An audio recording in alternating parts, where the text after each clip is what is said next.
पुस्तकात लिहिलेला प्रत्येक धडा विद्यार्थ्याचं आयुष्य घडवत असतो. पण जेव्हा प्रश्नपत्रिका विकली जाते तेव्हा फक्त परीक्षा नाही तर लाखो स्वप्न हरतात.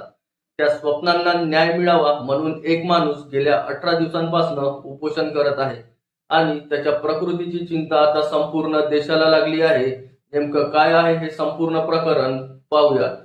नमस्कार, मी रुपेश आणि तुम्ही पाहत आहात मराठी धक्का न्यूज. जगभरात चर्चेत असलेले पर्यावरण कार्यकर्ते आणि शिक्षण सुधारक सोनम वांगचुक यांची प्रकृती दिवसेंदिवस खालावत चालली आहे.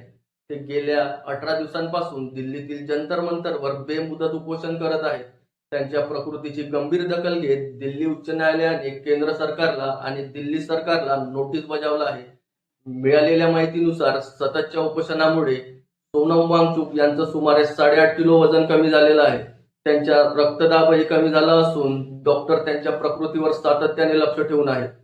दरम्यान सामाजिक कार्यकर्ते आणि वकील राजेश कुमार सैनी यांनी दिल्ली उच्च न्यायालयात जनहित याचिका दाखल केली आहे. या याचिकेत सोनम वांगचुक यांना तातडीने रुग्णालयात दाखल करून आवश्यक उपचार द्यावेत अशी मागणी करण्यात आली आहे. गरज भासल्यास त्यांना द्रव आहार, व्हिटॅमिन आणि इतर आवश्यक पोषक घटक देण्याचीही विनंती करण्यात आली आहे. कारण वेळेत उपचार न मिळाल्यास त्यांच्या जीवाला गंभीर धोका निर्माण होऊ शकतो असा दावा याचिकेत करण्यात आला. आता प्रश्न पडतो की सोनम वांगचुक हे उपोषण का करत आहेत?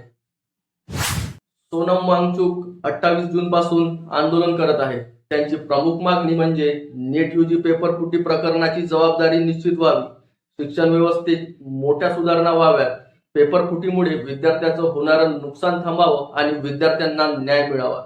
यासोबतच केंद्रीय शिक्षण मंत्री धर्मेंद्र प्रधान यांनी नैतिक जबाबदारी स्वीकारून राजीनामा द्यावा अशीही त्यांची प्रमुख मागणी आहे. मात्र 18 दिवस उलटूनही या मागण्यांवर कोणताही ठोस निर्णय झालेला नाही. उलट आता त्यांच्या प्रकृतीची चिंता अधिक वाढत आहे. दिल्ली उच्च न्यायालयाने केंद्र सरकार आणि दिल्ली सरकारला बुधवारपर्यंत उत्तर सादर करण्याचे आदेश दिले आहेत. त्यामुळे आता सरकार काय भूमिका घेणार आणि न्यायालयात पुढे काय निर्णय देणार याकडे संपूर्ण देशाचं लक्ष लागलं आहे. लाखो विद्यार्थ्यांच्या भविष्यासाठी सुरू झालेलं हे आंदोलन आता अत्यंत महत्त्वाच्या टप्प्यावर पोहोचलं आहे. पुढे काय होणार? सोनम वांगचुक यांच्या मागण्यांवर सरकार निर्णय घेणार का आणि त्यांच्या प्रकृतीत सुधारणा होणार का? या सर्व प्रश्नांची उत्तरं येत्या काही दिवसात मिळतील. या संपूर्ण प्रकरणाबद्दल तुमचं मत काय? आम्हाला कमेंटमध्ये नक्की सांगा आणि अशाच ताज्या आणि महत्त्वाच्या बातम्यांसाठी मराठी धक्का न्यूज चॅनलला सबस्क्राईब करायला विसरू नका. धन्यवाद.